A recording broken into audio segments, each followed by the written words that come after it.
September 9th, 1939, Florence, Alabama.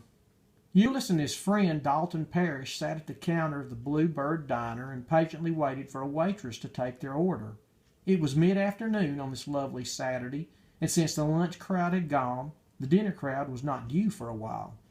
Only a pair of old ladies and a lone cop occupied the cafe, other than the two skinny young men. Euless and Dalton had both worked hard that week. Euless at the Abramsons' dairy and Dalton at his family's farm located near Darbytown. They had both managed to finish up enough duties that morning to cut loose around noon. They were going to eat dinner, walk around town, and then catch a movie that evening. The waitress was helping in the kitchen, and the big cook walked out with a plate full of hot fried peach pies.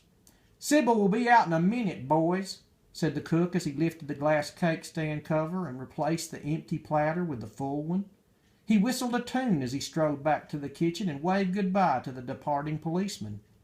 The hungry young men stared at the small mountain of half-moon delights. The brown crusts of the pies contrasted seductively with the white confectioner's sugar sprinkled liberally about their tops.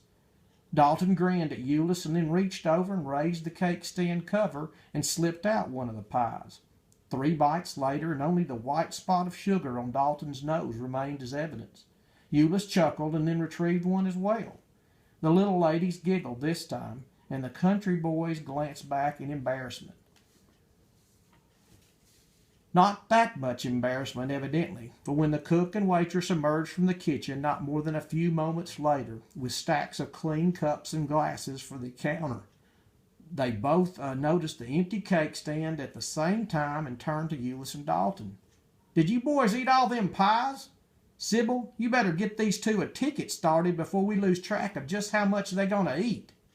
In spite of their sweet appetizer, the men enjoyed hamburgers and coffee as they watched the supper crowd begin to filter in. The diner's radio was playing, and the occupants grew silent as a rebroadcast of Neville Chamberlain's Declaration of War address began. Dalton and Euless listened to every word the Englishman uttered. President Roosevelt's voice was heard next, and he announced that the United States was at a state of limited national emergency. After they settled the considerable tab, they strolled down Tennessee Street. They stopped at a crossing where Euless decided it was as good a time as any to tell his friend that he had joined the Army earlier in the week and that he had to report to the recruiter's office on Monday for transport to basic training. Dalton said, "Oh, heck, you beat me to it, Euless. I've been thinking about joining up, too."